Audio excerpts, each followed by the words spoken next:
So, Melina, I'm so happy to have you here with me. This is a conversation that's long overdue, both on a personal level and for the podcast, because I've known you since you pretty much got here in the UAE when you're working in Sharjah, and yet we haven't really had the chance to dive deep into how you got here and how you got to the UAE and the whole story behind. So that's what we're going to be discussing today.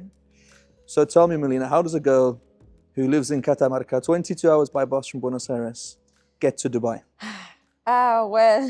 This is really interesting because it was not an easy decision to come to Dubai because it's a long, long way far from home. But as I think I told you once, my parents were playing all their life padel, and then they were taking me when I was a kid to all the courts and the clubs where they were going.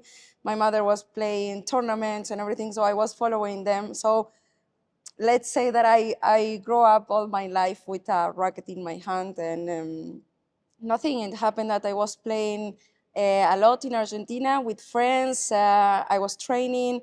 I started when I was 14 years old to take it a little bit more seriously because before I was playing volleyball, and before that hockey. So it wasn't at all paddle, but after that I got interested in it. And the thing is that one day I was playing one of these tournaments with a girl, and she told me, hey, I have a friend in Dubai, she's working there. And I said, Dubai. At the beginning, I said, okay, wait, let me find it in the map. And then she explained me, it's there. And at that moment, I think the people was starting to talk about Dubai and the Arabs and the all the technology and the buildings and everything. What was the image that you had of Dubai at that time? And at that time, it was like just a big city with buildings and a lot of technology and just people wearing white and black. That's partially true, some of it at least. Yes. You've obviously come to learn a lot more about the UAE since then. But why did you choose paddle over hockey or volleyball? I chose paddle because I think, yes, it was because of my parents. I was looking pretty much all day paddle tournaments, one place another. We were traveling around Buenos Aires when I was a kid with my mother for her to play tournaments because she was quite good in it. And one day I said, okay, I should try. Maybe I am good. So because in volleyball we have a really, really hard smash, I could do it also in paddle. So when I was playing, I saw that I could kick many guys' asses. So I said, okay, this is my sport. It's true, you do have an amazing smash. If you've never seen Melina play paddle, she has an incredible smash. And this is the shot that I love the most. Yeah. So I do, especially when I go against men, so they see also women, we can do it. In regards to the smash though, how much of that smash do you think is technique and how much of it do you think is power? I discovered that when I started because I used to come from volleyball and I had the power from volleyball. I thought it was power, but then with the time I realized that doing it with technique, it's much easier and better because when you just know how to do the technique and you do your back and you go forward, the ball goes out easily without the brush of the wrists. Any much effort, and your back is gonna last longer. Yeah, I think I've lost my shoulder a few times over the fence from trying to hit the ball Yeah, that hard. That's true. So back to your story again. At what point did you start coaching paddle? Because I was doing quite well in a high category in Argentina. You have third, second, and first, which are the highest levels. And I was doing quite well in the third category. And some of my friends started to tell me, listen, I would like to train a little bit.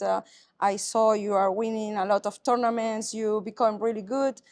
And after that, one club saw me playing a tournament. I actually was champion on that, and they called me to represent all Argentina. And they say, do you want to come to join us, our team, and would you like to be a female coach, because we don't have female coach in the club. And this was something really not common in Argentina. There was not so many female coaches. So I said, okay, why not? I would like to try. But as everyone, I was really scared of how to do it. You know, it's when you start something from scratch, you don't know. So I started there. I said, okay. Why do you think there's so few female coaches in Argentina? I mean, not even in Argentina alone, actually.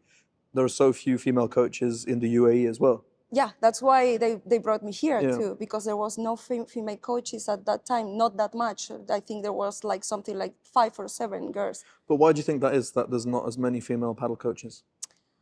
Well, I think in all the sports is like this. There is more amount of guys playing any sport than girls. Yeah.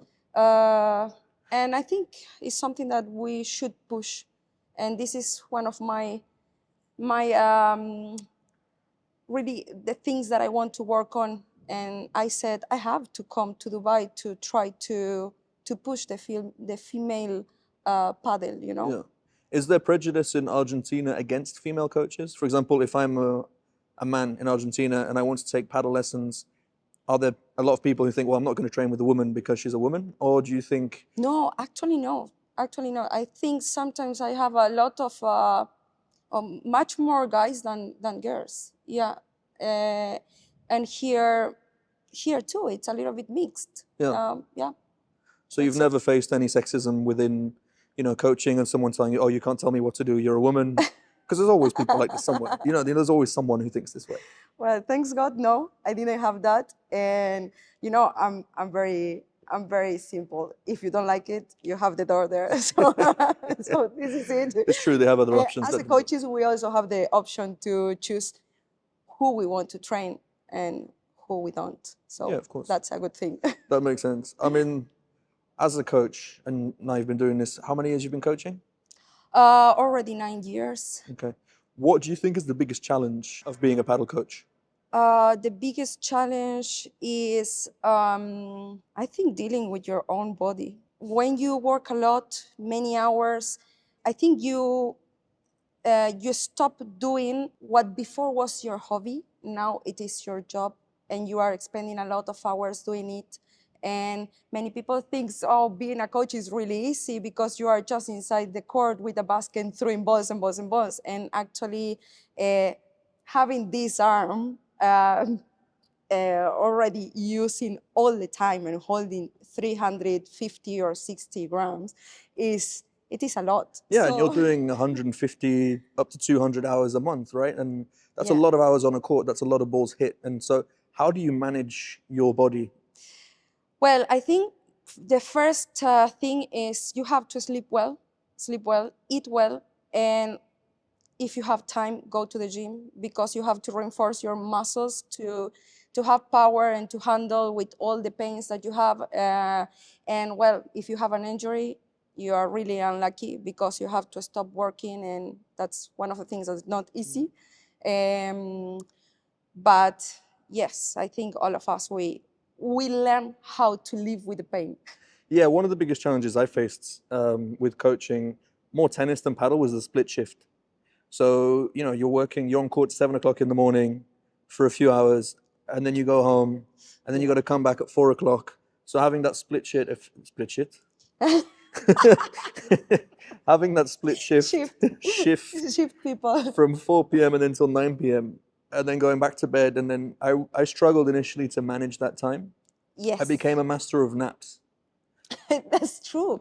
You know, actually, I never knew what was a nap, because that was my time with my friends and everything in Argentina. And when I came here, I said, oh my God, I love naps. Yes, but it's true, because you work in the morning and then you go home, you have lunch, you take a nap, you have some rest, like no more than half hour, and then you are back in court. So Yeah. it's, yeah, that's true. I became a lover too. So how long have you been in the UAE now? Already 3 years. 3 years. 3 years. You like it? I love it. I love it. I love the place. At the beginning, it was quite hard for me to adapt. I was in Sharjah, and it was all my friends were here in Dubai, so I was going and coming all the weekends. And after, when I decided to come to Dubai, I think it was easier because I had more things to do. Yeah. But anyways, I loved Sharjah, and the place is really nice. The people is very kind. Local people, once they allow you to be their friends, they are really, really generous, kind, and they are very good friends. I Yeah. can say that I have really good friends here, and especially from Sharjah. That's amazing. Yeah, the Yeah. people you're coaching, obviously, Sharjah is a more local Emirati-based population than Dubai here, and where you're in Padel Art, you coach a lot more expats and Europeans, I imagine. Yes, that's true. Actually, for me, it was a new world when I started to work here because when I was in Sharjah, you could see all. I didn't have any single student that was expat. All of them were locals, all of them. Wow. So when I came here and I realized that there was just a few locals, I said, oh, this is different. So let's go back to your very first lesson in Sharjah, when you first got to the UAE and you started coaching. What was the difference for you between coaching someone from Sharjah, from the UAE, an Emirati, compared to coaching someone like you, an Argentinian? Oh, difficult question. But okay, can I be not honest? Of course. We like honesty. Well, the things that I had to face the most here, it was to work with the coordination thing, because here you have to teach a lot at the beginning, coordination, movements, which I was working much more here with cones and teaching the people the movements than in Argentina. I think in Argentina, everyone comes from these different sports like football. There is a lot of football players, hockey players, basketball players that they bring all those things already with them. And here I didn't have it so much. So this was I had to focus or to prepare my lessons with another another way of like I was doing before. Yeah, it makes sense. I mean, I think you hit it on the head, is that a lot of people here, paddle was their first sport ever. And they're playing it as an adult. Whereas most people in Argentina, Europe have played other sports before. Any racket sport, football, whatever it is, like you say, you're used to seeing a ball move. You understand the movement of, your legs, your arms, the coordination, like you mentioned. Whereas it's true, if you're an adult and you've never played any sports before, to try and hit a ball with a racket bouncing off of the ground and then off a wall, it is very difficult. I mean, yeah, for us it looks really easy, right? You say, okay, the ball comes, I put my body sideways, I prepare my racket and hit. Yeah. But for them, it's at the beginning, it's difficult. As you said, paddle is quite new here. So it's... Yeah, and everyone got super excited about paddle, didn't they? I mean, everyone started playing, and even those, like we said, who've never done any sports in their life. And that's great, because that's allowed the sport to grow in the UAE and to keep growing. Yeah, and exactly. Constantly new people are trying, and they're bringing their friends and their families, and the sport is still booming today. Yes, and that makes us, the coaches, me, it makes me really happy to teach something from scratch. I think I'm really good on that. Yeah. I love to teach people from zero because I like to see the progress in them, it's a challenge for me. So I love it. So yeah, it's great. I mean, that's the great thing about beginners. I mean, there are certain people who love coaching high-level players, and there are certain people who enjoy beginners. I agree with you. I like coaching beginners because you also see a very quick progression. Yeah. Then once they see something, you see their faces light up, they're happy, they're smiling, and that progression is there. Whereas the higher in level that you're coaching, the more it's repetition and it's fine-tuning and changing smaller and smaller things. And I don't know, I find, for me, that's not as attractive. Yes, the same thing for me, the same. As you said, there is coaches that they love to teach people that they already know how to play.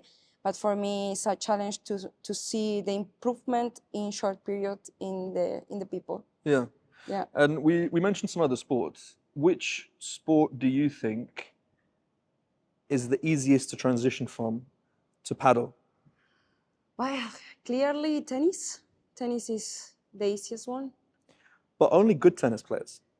If Yes. you're an average tennis player and you start playing paddle, I find people really struggle to break those habits. Yeah, at a certain point, they get a little bit dizzy and they start doing a lot of things that they do in a tennis court. But yes, the people that comes from a high level in tennis, and wait, I have to say also, the ones that are capable to change their mind. If they change their we say the SIM card, like, okay, now I'm playing paddle and I'm not playing tennis, because they start to play tennis inside a paddle court. Yeah. And they forget that the court is much more smaller and that you have the wall at the back. So the thing is, yes, the ones that are capable to change their mindset. Yeah. Yes. I mean, you must see a completely different sport when you see people playing paddle here and you see people playing paddle in Argentina. Because I guess people in Argentina, a lot of them have played pure paddle and only paddle as a racket sport. And then everyone here is coming from every other different sport, and you see this hybrid game, right? It's not the same paddle in Argentina as you see here. You know, talking about that is something that we talk a lot between the coaches. And yes, sometimes we struggle to get used or to adapt to the rhythm of the games here, because the ball comes suddenly here, suddenly there, so you don't know where it's gonna go, so you don't know what to do, you know. So as you said, paddle there is pure paddle, so you read the movements and you know what the player is gonna do. But here, yes, it's completely different. You have people from squash, people coming from badminton, from cricket, and it's a mix of everything. So their movements are inside the court. So it's a mix of all of that plus paddle. But that's why we are here, and we are trying to help them to get used and to change from their sport to paddle. Yeah. And so if you were, let's say that we go back to the day you got to the UAE, what would you wish that you'd known then that you know now? If this is advice maybe that we'd be giving to some young coaches in Argentina or somewhere else around the world who are looking to move to this part of the world to get into coaching. Well, I would say always English, always English. Go and learn English, take as many lessons as you can, because English here gives you a target, I think. It's an extra point to, if we talk about being professional, the English, it matters. There is many people that thinks that not, but having a good communication with your student and could express what is your knowledge to them in a clear way, it's really important. And also, when you want to communicate with the people that you work with, I think it creates a different view from your career and as how professional you are. How did you improve your English? Because I met you, I think it was a week after you got into the UAE, and your English was not good. Because of you. Because I said one day I have to understand the British English. And here you are now 3 years later recording a podcast episode with me. I mean, look at that. It's unbelievable. And I understand everything that Max is saying now. Hopefully everyone understands what you're saying as well in this podcast. I hope the same. I'm sure they do. Before coming here, I was driving my car and I was saying, yes, I hope my English is great today. So how did you improve that English?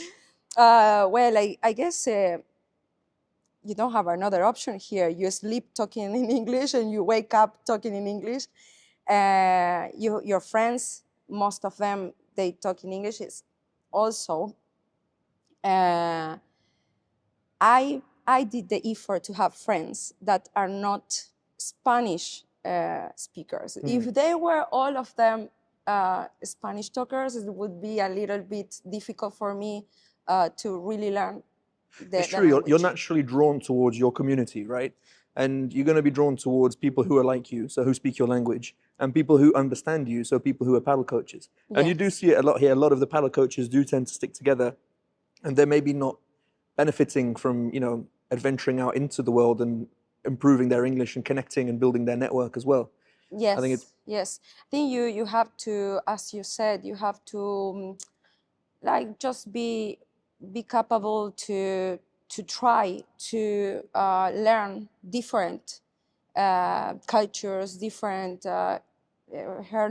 listen to new stories from friends, and for me, it's not from now, it's from before. I travel a lot, and I always liked to know different people, So if you are not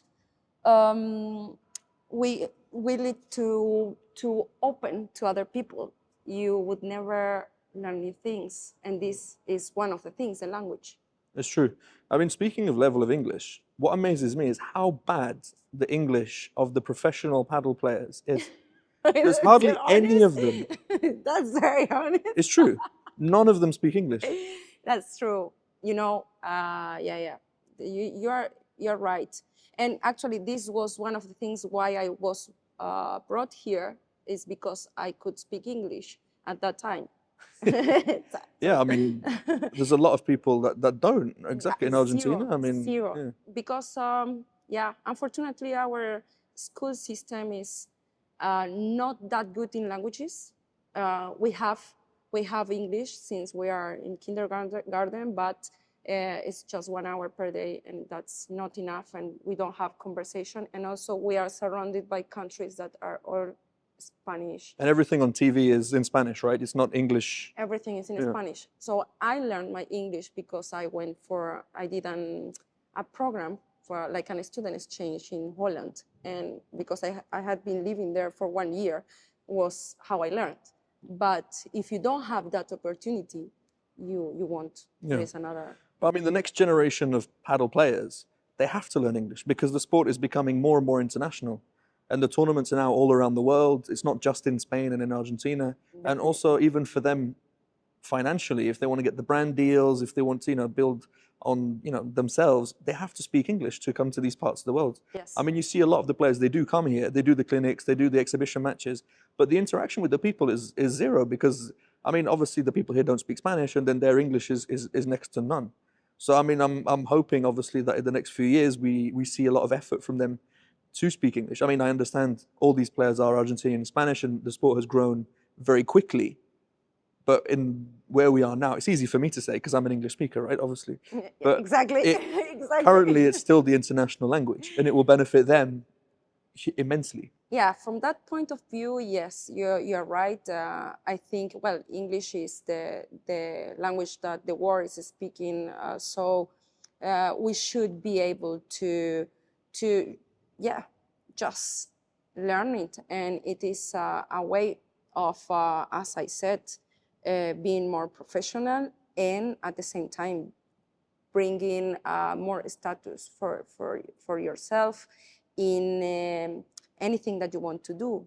It's not just being a paddle coach. It's also if you want to do business, if you want to create an academy, anything that you want to do, I don't know, be a manager, put a club or anything, you have to speak English. And as you said, it's grown so fast that it's time for the Spanish talkers to turn to English or learn a little bit so they can communicate, because there is many people interested in investing in paddle. Of course, yeah. There's huge opportunity. Yeah. And I say that not just for myself, I say that for them because I want them to learn English so they can benefit from this growth of the sport as well. Yeah. And obviously we said how much the sport has grown, but how much has the sport changed, in your opinion, since you started playing? On court, as in game, how people play, how much has that changed in the past 15, 20 years? Oh, it changed a lot. Starting from the rackets, I reached to the point that I saw rackets made of wood. My parents were using it, the rackets made of wood, but I wasn't using it. I used the next ones that were like more or less like the ones that we have today, but a little bit thinner. And it was really funny because they used to play a lot with all slice, a lot of yeah, it was a slice. The shots were totally different. There was not the same thought about now about, I don't know, when you play with a partner, moving together, coming to the net. I think in that time there was one at the back and one front. I was too young, but I remember that I saw many things. So even the tactics have changed. The tactics had changed a lot. But the court has changed as well. Yes, the court also. Because I was watching videos on YouTube. Obviously, there was the concrete walls. Yes. But then I actually had the experience in Spain. I was playing on a court where there wasn't a door. Yeah. It was a gate. So I wanted to go out. Someone hit a smash times 3, and I wanted to run out, and I ran straight into the gate.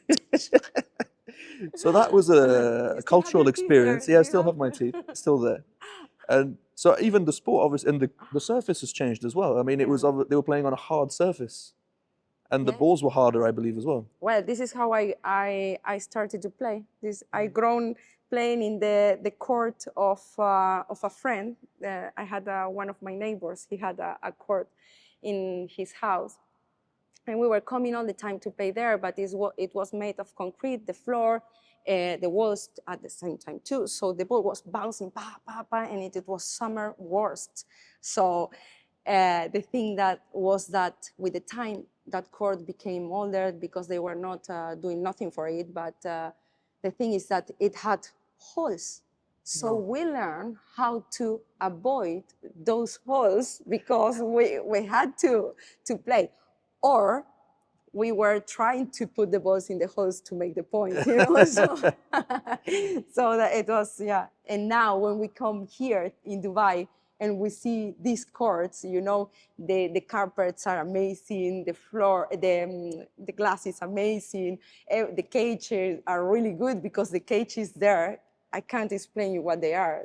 The ball bounce and you have to measure how it's gonna bounce and where the ball is gonna go. It's really difficult, and every court is different. And the lights here are really good. And that is something that it surprised me here how the people complain, you know, about everything. This is luxury in compare with what we have. Still nowadays, our courts are really, really, really bad. But we learned to play there. I mean, it's true. Everyone here is used to this. You know, everyone has panoramic courts and Mondo turf. You know, and brand new stainless steel cages and all these kind of things. I mean, obviously the sport's new as well, right? We don't have any courts that are 20, 30 years old, and it's all privately funded. So it's a business, right? People are putting money into it. But yeah, we're extremely lucky here. I think this is one of the things why we appreciate a lot what we have, because we come from a place where you struggle to continue your career. You always think, okay, I should stop now. I'm spending so much money. I cannot afford this tournament. Well, I have a very interesting story about how I was going to participate to those tournaments. I used to sell food to go to the tournaments because it was really expensive. So my mother was helping me to every weekend to sell food so I could participate. Because what food were you selling? We were selling pasta and some other cupcakes and these kind of things like sweets and everything that pops out in our mind that was like trendy to eat in that moment, empanadas and things like that. So you were funding your paddle tournaments through making food? Yes. And you had no support from the government, from the federation? No, in Argentina there is so many people that is talented that you can't help everyone. There is people and like kids that I'm telling you. I used to see, for example, do you know Tejo? Yeah. He was every morning at 6 a.m. in Cordoba, it's another province, waiting in the bus stop to go to train. And he was going after that to a school, and then he was coming back to train in the evenings, and he was a kid, you know. And this kind of things is people that really wants to reach. I mean, that's amazing commitment, especially at that time. The sport wasn't even that big, right? I mean, as a professional paddle player, I mean, I guess he would have been doing this, what, in the early 2000s? It wasn't really a big career. Now there's obviously money in the sport, but that's love and passion and dedication. Yes, exactly. At that moment, it wasn't. It was a really, really big sport for us in Argentina. Was very known, and you had first football, basket, hockey, and then was coming paddle. But nowadays, as you said, there is money involved, and it's when where you see, okay, we never expected this is gonna happen to paddle, but you still carry on, and you say, okay, maybe it was worth it all the time that I spent in my life inside a paddle court. I mean, you would have never thought, right, that you'd be here in No, Dubai coaching paddle with the no, living and I life. think it is thanks to COVID. COVID made this because was the only sport and tennis, I think tennis also, and paddle that could be played. And people started to choose more paddle because it was more social. It's like it's a sport that you can play with 4 people, and still you have, I don't know, like a gather with people, and you can chat a little bit, even Yeah. if at those times you could not. But yeah, I think it's thanks to COVID. So you could play paddle during COVID in Argentina. There was a time at the beginning that you could not go out, nothing at all. But when they started to open the sports, was paddle and tennis Okay. that you could play. Did they have any weird rules? No. Because my parents were telling me that in France, you had to write your name on the ball, and Oh. you could only touch that ball, so no one else could pick up your ball.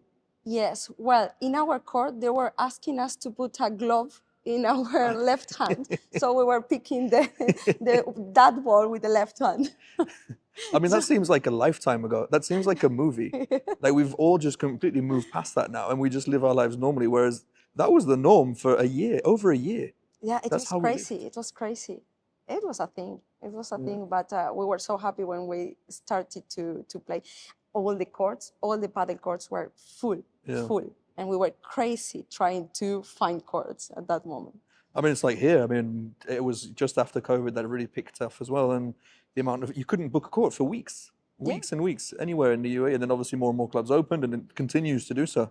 More clubs are coming. Yeah, yeah, that's unbelievable. People doesn't believe me in Argentina when I said every month opens a new court, maybe 1 or 2 in Dubai. So there is something that is impossible to open a court. It takes you years and years of work, but here it's unbelievable. So I Are hope. clubs still opening in Argentina, or is it? Yeah. Really? Still there, yeah. So there's like a second wave of paddle that's come back. Yes, exactly. Okay. Now even well, like here, I heard that they are changing tennis courts for paddle courts, which I find a pity, but yes. I mean, even Djokovic actually talked about this. I don't know if you saw during Wimbledon, and he was saying that tennis is in danger because of paddle and pickleball, because they are more accessible sports. Well, I find it's a pity because I feel that tennis is the mother of all the racket sports, and wouldn't be a good thing if it disappear or it is, like he said, in danger.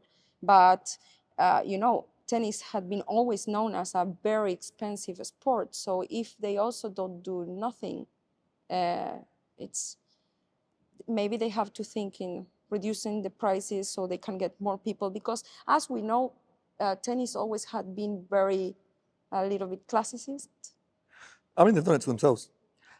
I kind of compare it to, I don't know if you can really relate this to Argentina or not, but I'll always remember this. I was trying to take a taxi in Paris, and it was 6 o'clock in the morning, and I had to go to a train station, and a whole bunch of taxis refused to take me at 6 o'clock in the morning because the distance wasn't long enough. Oh. And I ended up missing the train. This was before Uber and all of the other ones. Yes. And then when Uber came in, they never say no, right? You book it, they come and they take you.